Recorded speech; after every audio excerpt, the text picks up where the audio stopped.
Assalamualaikum warahmatullahi wabarakatuh.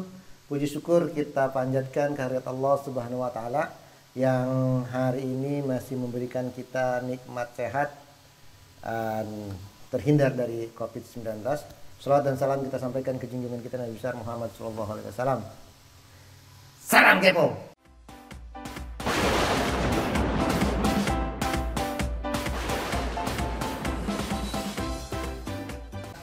Sampai saat ini masih ramai dibincangkan, masih ramai prosesnya ya.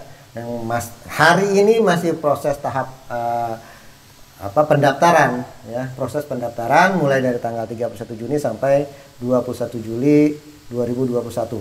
Nah, jika sahabat kepo minat untuk mengejar NIP P3K, maka lakukan pendaftaran di periode ini.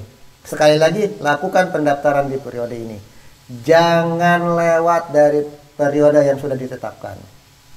Sahabat kepo sekalian, video saya yang terakhir, yang kemarin, itu sudah membahas tentang bagaimana kalau Anda tidak terdata di Dapodik. Ya, Anda tidak terdata di Dapodik. Nah, tidak terdaftar di Dapodik. Nah, pesan yang muncul saat ini, data yang tidak terdaftar di Dapodik itu ya keluarnya kurang lebih seperti ini.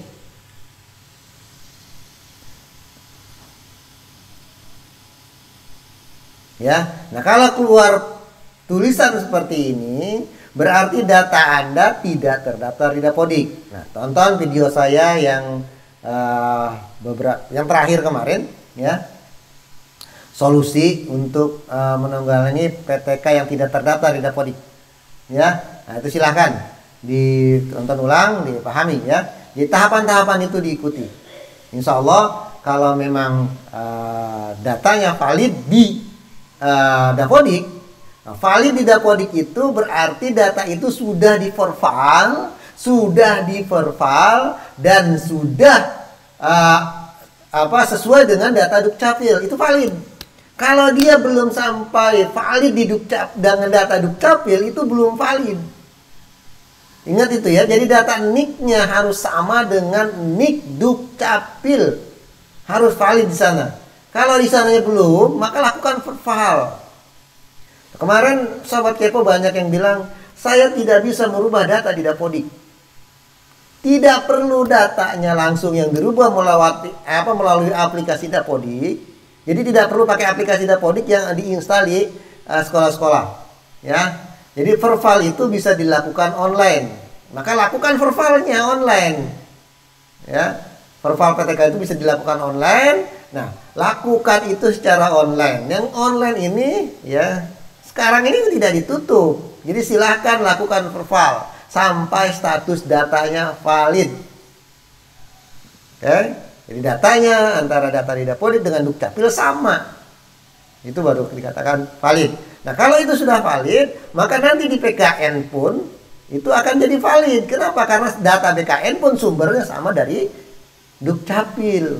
Nah, kalau ini sudah match, nyambung, benar, barulah lakukan klik tombol update NIK yang ada di info TK. Nah, sobat kepo sekalian, intinya kalau masih kurang jelas silahkan lihat lagi video saya yang minggu lalu ya. Baik, sekarang saya lanjutkan bahasan tentang proses pendaftaran pengisian biodata ya setelah kita buat akun. Ya, kemarin tuh saya baru sampai membuat akun dan pendaftaran di awal ya, karena saya tidak bisa melanjutkan karena data saya tidak terdaftar di Dapodik. Oke, kita lihat di sini ini paparan ya yang dibuat oleh Kemdikbud. Oke, login pemilihan jenis seleksi dan pengisian biodata. Langkah pertama pengisian biodata. Nah, ini arti sini ya, kalau Anda keluar form ini ya setelah login tentunya ya, setelah login. Awalnya kemarin kan sudah buat akun ya. Setelah selesai akun maka kita login. Nah, setelah kita login ya nanti akan keluar ini pengisian biodata. Ini diisikan, ini sesuai, ini sebenarnya penjelasannya sudah jelas ya. Nama sesuai ijazah tanpa gelar. Dan umumnya memang di ijazah tanpa gelar. Ya, karena gelar itu keluar setelah ada ijazahnya. Jadi tulis ini namanya. Oke. Terus gelar depan. Gelar depan itu seperti doktor, insinyur, profesor gitu ya. Itu di depan. Gelar depan. Ya. Oke.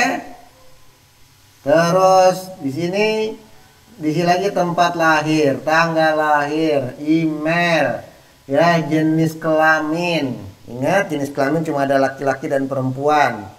Ya, jadi pastikan, yakini Anda itu laki-laki atau perempuan. Oke, tuliskan di sini. Oke, jenis disabilitas. Ini untuk sobat kepo yang memiliki disabilitas, ya. Kalau punya disabilitas. Kalau Anda orang normal, guru-guru yang berada di pendidikan formal yang tidak memiliki disabilitas, ya, jangan isi ini, ya, jangan isi ini. Jadi di sini isinya adalah non disabilitas. Terus gelar belakang, ya, gelar belakang, ijazah. Ya, gelar belakangnya apa? Nah, gelar belakang misalnya SPD,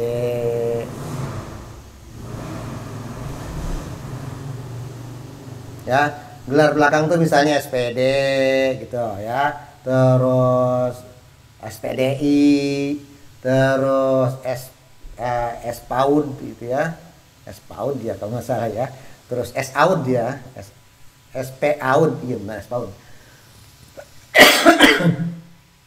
Terus macam-macam lah gelar belakang apa ya, SH, ya, sarjana hukum, sarjana teknik, ya, terus sarjana komputer atau macam-macam lah ya, itu gelar belakang. Ya, isikan di sini gelar belakang, ya. Terus tanggal lahir KTP, ya, tempat lahir KTP. Terus tempat lahir KTP. Isikan tempat lahir sesuai yang ada di KTP. Jadi nanti pada saat verifikasi berkasnya dia akan lihat KTP-nya dengan isian sama. Gitu ya. Dan tempat lahir, terus tanggal lahir KTP, ya, tanggal lahirnya. Ya. Terus alamat pada KTP, ya, alamatnya. Ya, kalau ada jalannya jalan apa, ya. Terus RT berapa. Ya, diisi semua tuh, ya. Terus sedang mengikuti program beasiswa tidak? Nah, sekarang ini sedang kuliah lagi tidak? Misalnya sedang S2, ya. Terus dia program itu melalui program beasiswa, ya. Kan kalau program beasiswa kan berarti harus selesai, sampai selesai berarti kan. Nah, ini harus diisi, ya, harus diisi sesuai. Oke. Selanjutnya alamat domisili. Nah, ini harus di sini, alamat domisili sekarang tinggal di mana, ya. Terus provinsi domisili, ya. Terus kabupaten kota domisili. Terus saya yakin paham lah ini ya. Ini diisi dengan benar, dengan data yang sesuai dengan data kita, ya. Tinggi badan, berat badan, agama, ya. Terus apa lagi nih, ya. Akun sosial, status perkawinan. Nah, ini yang banyak nanya kemarin, status perkawinan. Pak, saya janda. Saya harus isi kawin atau tidak kawin? Ya. Nah, harusnya jawab apa nih? Ya, pikirlah sendiri, masa kalau itu aja harus ditanyakan, ya. Oke. Terus agama, nomor telepon, nomor ponsel, ya, itu diisi tuh, ya. Nomor telepon, nomor ponsel. Nomor telepon itu berarti nomor telepon rumah, ya. Nah, kalau nomor ponsel ya nomor HP-nya dimasukkan. Ini untuk nanti komunikasinya, capca, ya. Oke. Terus nah ini Setelah kita ngisi biodata tadi, ini keluar misalnya nih, ya, keluar. Atau sebenarnya begitu login dia akan keluar ini kalau seandainya tidak ini. Jadi dia bisa melanjutkan ngisi biodata. Nah, kalau dia ternyata keluar ini, kalau keluar ini, maka Anda bisa simak video saya minggu lalu, ya. Kita skip aja. Nah, ini pilihan ini. Nah, ini yang saya tekankan sekarang yang ini. Jadi milih ini nih kalau pastikan dulu nih data Anda profil PTK-nya selesai, baru klik ini. Kalau profil PTK-nya belum selesai, ini jangan diklik. Kalaupun diklik ini tidak akan ada perubahan apa-apa. Ya.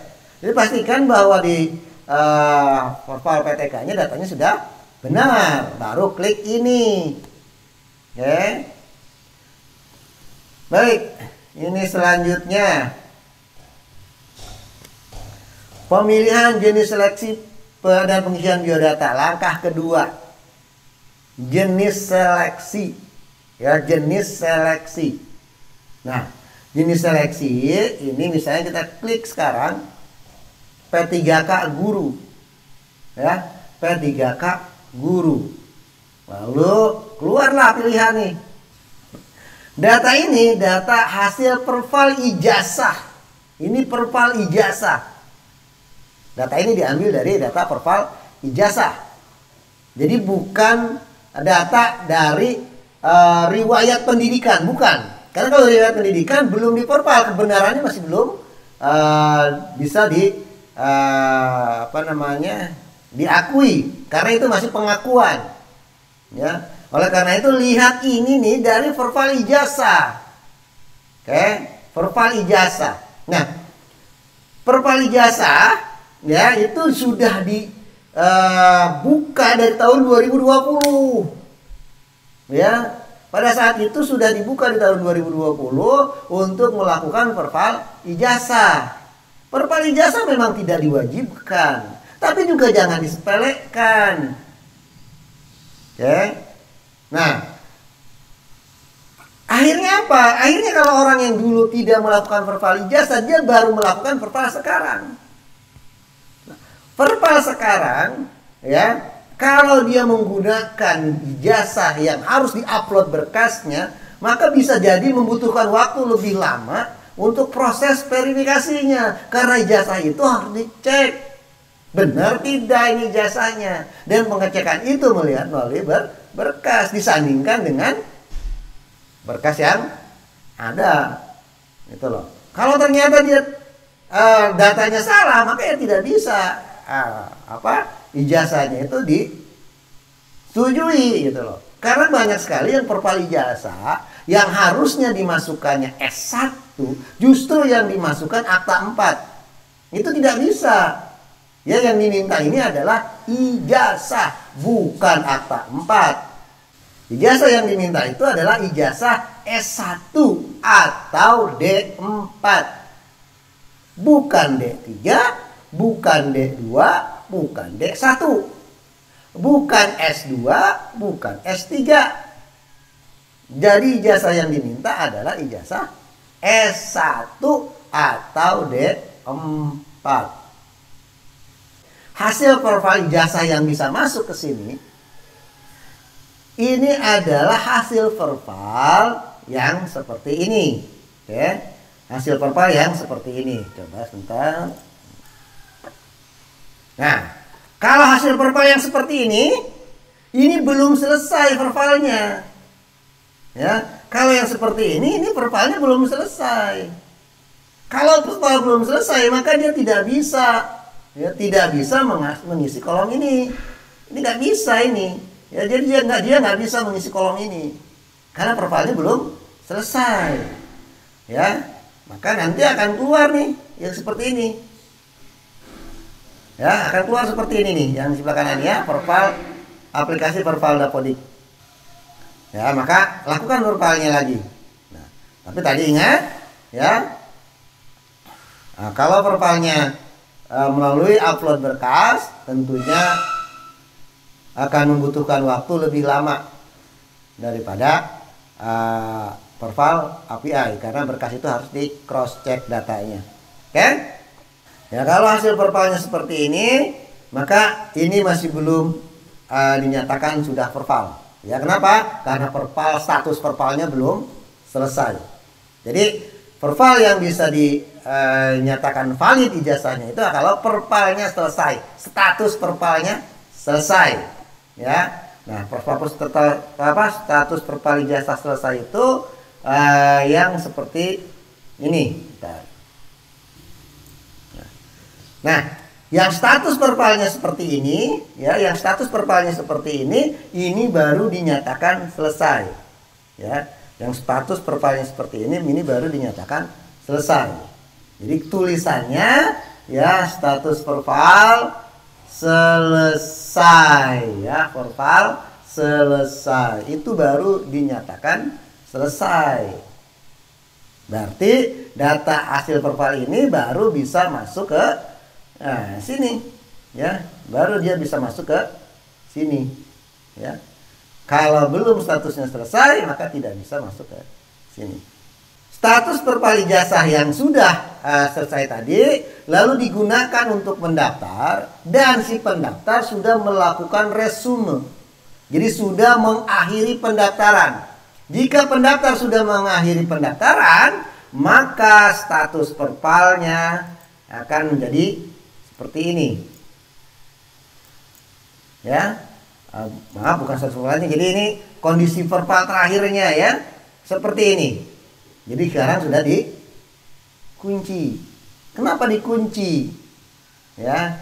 Nah, ini dikunci kalau si guru tersebut daftar P3K dan sudah mengakhiri pendaftaran, sudah sampai resum, ya, sudah sampai resum, maka dia sudah selesai. Nah, kalau sudah selesai, maka verval ijazahnya dikunci. Kenapa dikunci? Karena verval ijazah nanti kalau dia tidak dikunci, dia akan iseng-iseng klik lagi perbaikan verval ijazahnya. Nah, ini akan jadi kendala. Ya, begitu dia perbaiki ternyata tidak tuntas, tidak selesai. Akhirnya pada saat proses pemeriksaan berkasnya, begitu dicek ke vervalnya belum selesai. Berkas administrasi, ya, pada berkas administrasi pendaftarannya dicek ke vervalnya, kok vervalnya belum selesai. Akhirnya jadi masalah. Oleh karena itu kita kunci. Karena kemarin ada yang melapor ke saya, dia sudah melakukan pendaftaran sampai resum, lalu vervalnya diperbaiki. Nah, ini kan jadi beda hasilnya, gitu ya. Nah, untuk mencegah itu, maka verval dikunci. Tapi buat sahabat kepo, walaupun dia belum dikunci, tapi kalau sudah resam, sudah resume, ya, jangan lakukan verval ulang. Kalau sudah resume, jangan lakukan verval ulang. Karena kalau lakukan verval ulang, vervalnya tidak tuntas, akhirnya menjadi tidak valid ijazahnya. Oke? Ingat, jangan lakukan verval ulang kalau Anda sudah resume, sudah resam. Oke? Sudah resum, jangan lakukan verval ulang. Oke. Nah, begitu juga kalau data Anda sudah valid, selesai, vervalnya sudah selesai, ya. Jangan lakukan verval ulang juga, toh sudah selesai vervalnya. Kecuali kalau ijazahnya beda. Dulu di vervalnya matematika, saya punya ijazah PGSD, saya mau daftar di guru kelas. Nah, bolehlah itu di verval ulang. Ya, tapi sebenarnya matematika pun bisa linear dengan guru SD. Ini pun sebenarnya tidak di verval pun tidak jadi masalah, sudah jelas dia bisa ke jadi guru SD. Nah, nanti pada saat pemberkasan bisa disampaikan ijazah PGSD-nya. Gitu ya. Oke, ini untuk yang verval. Jadi ingat, verval ulang itu lakukan kalau memang kita mau merubah ijazah. Jadi kalau tidak merubah ijazah, jangan lakukan verval ulang. Nah, ini berkali-kali saya ngomong, ya. Oke, ini selanjutnya di sini yang peserta THK 2 ya. Kalau Anda punya THK 2 ya isi iya. Kalau tidak punya ya isi tidak. Ya, kalau Anda bukan THK 2 ya jangan isi. Ya, ini cuma khusus untuk THK 2 yang ingat nomornya. Ya, kalau nggak ingat nomornya juga bisa diabaikan dulu ya. Nomor pendaftaran dulu. Nah, sekarang dia kan sudah tercatat di Dapodik, kecuali kalau Sobat Kepo tidak terdaftar di Dapodik dan memang orang bukan guru di Dapodik gitu loh. Misalnya guru dari Kemenak tapi punya THK 2, ya silakan masukkan di sini nomornya gitu loh. Ya. Nah, saya tidak bahas tentang THK 2 karena pemahaman saya tentang THK 2 sedikit. Jadi kalau Anda bingung ya, saya lupa dengan nomor THK 2 saya, ya silahkan hubungi website nya BKN tentang THK 2 ya, nanti di situ ada formnya untuk pengisian THK 2 ya. Oke.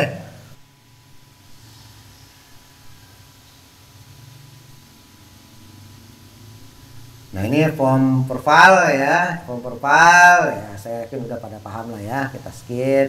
Ini juga form perval ya, nah kita skip lah ya. Saya paham kok ini ya, saya yakin. Nah ini untuk yang metode upload nih ya. Ini harusnya sudah paham juga ya, karena ini udah banyak dibahas ya, udah lama juga ini. Ya, pilih perguruan tinggi ya, ketik nama perguruan tinggi lalu pilih saat muncul. Jadi tunggu sampai perguruan tingginya muncul. Kalau tidak muncul, ulangi lagi ketiknya. Kalau tidak muncul ya. Jadi ngetiknya tidak perlu full, misalnya Universitas Muhammadiyah ya, bisa diisi Muhammadiyah atau Muhammad. Nanti keluar, tapi Muhammadiyah ini banyak. Ada di Malang, di Jakarta ya, ada di Riau, banyak nih, ada di Padang gitu ya. Nah, kalau misalnya ini kan dia kan keluarin Muhammadiyah, pilihan Muhammadiyahnya banyak. Nah, pilih yang sesuai dengan kampus kita. Jangan kuliahnya di Malang, ya, tapi milihnya yang di Jakarta. Ya itu akan jadi masalah, gitu. Tidak akan ketemu nanti. Terus pemilihan prodi, ketik nama prodi, ya, lalu pilih kalau dia sudah keluar. Nah, kemarin ada yang bertanya di help desk. Saya ijazah saya itu akuntansi ya, akuntansi, tapi dia verbalnya manajemen, mungkin prodinya manajemen jurusan akuntansi. Nah, yang verbal yang akuntansinya, kan ijazahnya akuntansi, karena kalau masih di manajemennya kan masih umum, nanti kan ada jurusan manajemen tersendiri, entah itu manajemen kantoran atau manajemen segala macam. Jadi jangan manajemennya. Nah, pada saat dia pilih manajemen di verbal manajemen ya, ternyata disetujui gitu ya, misalnya disetujui karena ternyata akuntansi di situ juga memang ada manajemennya. Nanti keluarnya pada saat pemilihan di SSCASN dia keluar jadi manajemen. Nah, kalau itu salah, maka perbaiki gitu ya. Coba pilihnya akuntansi. Maka pada saat dipilihnya akuntansi, ya dia akan jelas nanti arahnya ke akuntansi. Jadi di SSCASN-nya akan masuk akuntansi. Gitu ya. Monggo itu kalau itu masih bisa diperbaiki. Oke? Tapi ingat, kalau sudah resam, sudah resume, tidak bisa lagi diperbaiki di BKN-nya. Ya, di kitanya pun sudah dikunci kalau sudah resam. Cuma memang resam ini kan data ke kitanya, ini kan data cut off, jadi tidak real time. Datanya data cut off ya. Data yang terakhir itu adalah data hari Minggu. Jadi kalau yang resamnya hari Senin atau Minggu malam gitu ya, Minggu malam atau Senin atau Selasa ya, atau hari Rabu, maka bisa jadi resamnya belum masuk, belum kekunci gitu ya. Jadi verbal ijazahnya masih belum kekunci karena data resam dari BKN belum masuk ke kita. Oke, ini bisa dilanjutkan lah ya. Tapi ingat, statusnya harus selesai. Dan ingat lagi, verbal melalui upload berkas itu bisa jadi lebih lama dibandingkan dengan perpal melalui API. Karena kalau API kita langsung connect dikti, ya begitu di dikti datanya ada, maka dia bisa langsung selesai. Kalau namanya sama persis, ya tanggal lahirnya sama persis, maka akan selesai. Nah, kecuali kalau ada beda lagi penulisan nama nih, namanya beda gitu misalnya. Nah itu belum tentu bisa langsung selesai. Itu tetap harus dicek dulu namanya benar atau tidak. Gitu ya. Karena tak bisa, siapa tahu yang dia perpal NIM-nya di orang lain. Ini banyak masalahnya gitu lah. Dia buka akunnya dia, terus perpalnya ijazah orang. Niatnya dia adalah memperpal temannya gitu loh. Tapi dia lupa kalau info GTK yang dibuka masih info GTK-nya dia. Nah, ini banyak ya, ada yang seperti itu. Jadi makanya itu kalau begitu namanya beda dengan Dapodik, dia akan harus cek admin. Ya kalau namanya beda banget akan ditolak untuk sama admin. Oke? Lalu langkah ketiga, ini formasi dikunci. Ya, formasi dikunci. Ini status formasi dikunci. Nah, kalau formasi seperti ini, ya, ini maka dia sudah tidak bisa melakukan pemilihan lagi. Dia sudah ditetapkan di situ, dan umumnya adalah mereka yang mengajar di sekolahnya. Umumnya yang mengajar di sekolahnya. Ini sebenarnya sudah saya bahas di video saya beberapa waktu yang lalu. Ini seleksi tahap 1, ya. Video saya yang judulnya seleksi tahap 1 ini sudah dibahas tentang sedikit masalah kuncian, ya. Jadi silahkan lihat ke sana, ya, bagaimana kunciannya. Yang pasti pada saat proses pendaftaran, ya, pada saat proses pendaftarannya dia sudah di-lock bahwa dia hanya bisa mendaftar di sekolah tersebut. Dan umumnya ini adalah sekolah-sekolah induk. Umumnya ini ada sekolah induk. Ya, nah, berarti Anda daftar di situ. Ya, daftar di situ. Ya, lakukan proses pendaftarannya sampai selesai, sampai akhiri pendaftaran. Ya, jadi Anda tidak perlu lagi pilih formasi. Oke? Ini kalau sudah terkunci. Nah, lalu ini masih ini pengisian yang tidak terkunci, ya. Pengisian yang tidak terkunci, maka si guru tersebut masih bisa milih. Nah, pada saat milih ini akan keluarlah, ya, formasi-formasi yang bisa dia lamar. Pilih salah satu. Kalau masih ada yang di sekolah kita, maka pilih di sekolah kita. Kalau tidak ada di sekolah kita, maka kalau kita memang ingin mendaftarnya keluar, ya silakan pilih, gitu ya. Silahkan dipilih kalau memang kita ingin mengajar di luar, mencari formasi yang ada. Tapi kalau kita ingin di sekolah kita, kosongkan. Ya, nanti akan ikut tahap kedua. Tapi pendaftaran tetap harus sampai selesai. Kalau Anda mengosongkan formasi, berarti Anda akan ikut seleksi tahap kedua. Gitu ya. Saya mau nyoba saja seleksi tahap 1, mengisi di sekolah lain. Silahkan, yang terbuka. Ya, Anda bisa pilih, ya. Nanti kalau Anda ternyata layak untuk ikut seleksi tahap pertama, maka akan dipanggil untuk ikut seleksi di tahap pertama.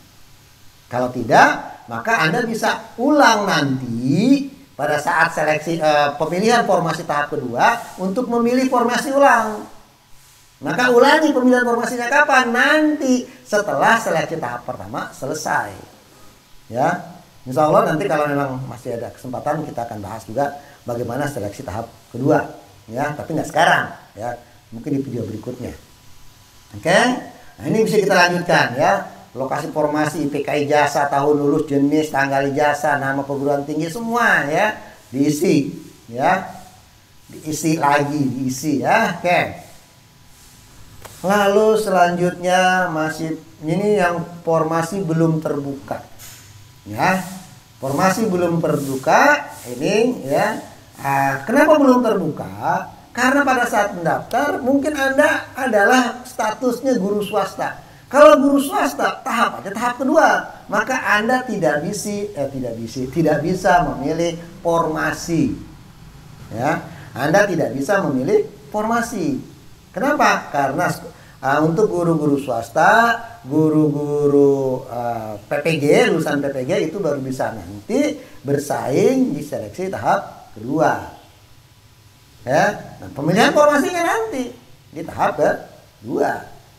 Jadi belum sekarang seleksinya, ya. Terus, tapi pendaftaran ingat, ya, pendaftaran tetap harus diselesaikan. Harus sampai klik tombol akhiri pendaftaran. Oke. Terus, ini, ya, unggah dokumen. Unggah dokumen ini banyak sekali pertanyaan, ya. Bagaimana, apakah saya bisa ganti ijazah saya dengan akta 4? Ya nggak bisa, orang dimintanya S1 bukan akta 4. Jadi bukan akta 4, bukan S2, bukan S3, tapi S1 sesuai dengan ijazah yang diperpal. Oke. Nah, terus ukurannya, di itu masing-masing dokumen tuh beda-beda. Ada yang cukup 500 kilobit maksimumnya, ya minimum rata-rata 100, ya harus di atas 100 sampai 200, ada yang di atas 100 sampai 500, ada yang 100 sampai 1 mega. Ya, ini harus dilihat ininya. Jadi nggak sama itu batas-batasan ukurannya, gitu ya. Teliti. Nah ini kemarin juga ada yang nanya, Pak, saya belum bersertifikat pendidik, tapi saya upload akta 4. Ya yang dimintakan jelas sertifikat pendidik bukan akta 4. Ya kenapa diupload akta 4? Kalau pertanyaannya bersambung, bagaimana Pak? Apakah saya akan lolos seleksi administrasi? Ya kalau belum punya harusnya akui saja belum punya. Nah, ya mudah-mudahan saja pemeriksa akan oh ini akta 4 bukan sertifikat pendidik, maka diabaikan. Ya, mudah-mudahan saja. Ya kalau ya mudah-mudahan tidak mempengaruhi terhadap seleksi administrasi, mudah-mudahan. Kalau begitu nanti saya bisa nggak lulus dong. Bagaimana saya bisa nggak perbaiki datanya? Kalau sudah klik resum, ya sudah akhiri pendaftaran, Anda sudah tidak bisa lagi memperbaiki datanya. Oke, kita lihat lagi di sini resume pendaftaran. Ya ini pastikan sudah benar datanya, baru lanjutkan untuk proses, ya akhiri proses. Cek and recheck benar atau tidak. Kalau masih salah jangan akhiri pendaftaran. Oke. Terus ini resumnya ya. Nah, ini akhiri pendaftaran ini tombolnya merah nih. Itu berarti bahaya kalau seandainya kita main klik saja. Ya. Karena itu pastikan berulang datanya benar atau belum. Oke. Itu ya sobat kepo sekalian. Jadi intinya kita harus berhati-hati pada saat kita melakukan apapun, tidak hanya mendaftar P3K, apapun. Terus yang kedua, aware dengan data kita. Contoh nyata ini perpal ijazah. Perpal ijazah buat orang-orang yang sudah terdata di Dapodik ini sudah disosialisasikan, sudah dibahas di media sosial, sudah disampaikan lewat info GTK, ya. Ya, tapi bagaimana bisa tahu juga ya kalau yang buka info GTK-nya selalu diwakilkan kamu operator sekolah. Makanya untuk buka info GTK itu buka sendiri, karena itu data kita. Jangan selalu mengandalkan operator sekolah. Yakin operator sekolah Anda mau mengecekin data verbalnya, ya? Kalau sudah dikasih tahu informasinya, lakukan itu sendiri, lakukan verbal itu sendiri, ya. Jadi jangan selalu mengandalkan orang lain. Baik buruknya data kita, valid atau tidaknya data kita, itu harusnya tanggung jawab kita. Ya. Oke? Itu ya, jadi aware dengan data kita.